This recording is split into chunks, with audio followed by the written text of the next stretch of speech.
When we look at More's views on philosophy, we see that he understands philosophy as a twofold activity.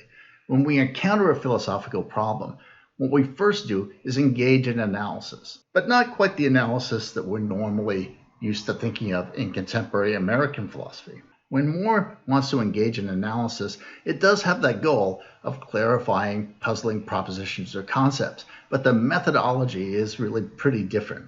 What he tries to do is to clarify those puzzling propositions or concepts by indicating their relationship to less puzzling propositions or concepts.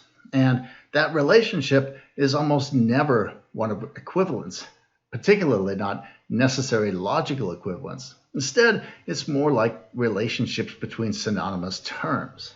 Now, the exercise of analysis for More is going to result not in definitions stating individually necessary and jointly sufficient conditions, which together define exclusively the conditions for membership or exclusion of membership for anything within that concept. No. Instead, we get a clarification of the problem together with a clarification of our commitments with regard to the issues revolving around the problem. And this clarification is nothing like the sort of thing that analytic philosophers envision. It's much less rigorous, it's much less definitive.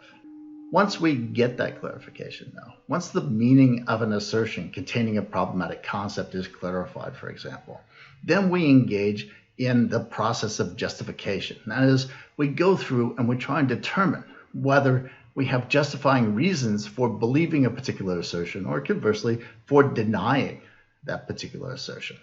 We can get a sense of More's philosophical methodology at play when we think about More's probably most famous work in ethics, Principia Ethica, published in 1903. It was a rejection of ethical naturalism and introduced this notion of the naturalistic fallacy. The ideas in this work probably date back to at least 1897.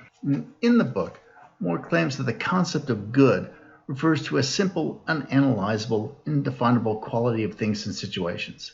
It is a non-natural quality, apprehended by moral intuition as opposed to sense perception. Goodness is clearly evident, for instance, in our experiences of friendship and of aesthetic enjoyment. He further claims that you can then analyze moral concepts of right and duty in terms of producing whatever possesses goodness. And so here we see More at work, and we see the sort of outlines of a view that we'll recognize at the end of the lecture. More makes an appeal not to rational intuitions or to sense perception, but to a knowledge that is apprehended in some other way. And it's a knowledge that produces something that he doesn't claim to be able to defend explicitly, which is indefinable, but which nevertheless, in More's view, provides both an epistemic basis and a conceptual basis from which he thinks he can then justify and argue for other concepts